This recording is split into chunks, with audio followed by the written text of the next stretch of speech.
A wonderful man of God, the prophet of God, never faced the death. The Bible says he was with God, but then he was taken by God. So wonderful. And his son, Methuselah, he is the oldest person recorded in the scripture who lived long. He lived till 969 years. Imagine a man living for 969 years. I mean, he has set a record. And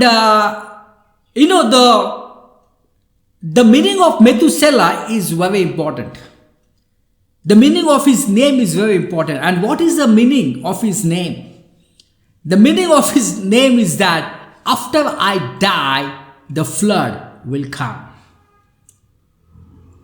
So, in his name was the prophecy. Because whenever people will contact him or will call him, the people will come to know that when this man dies,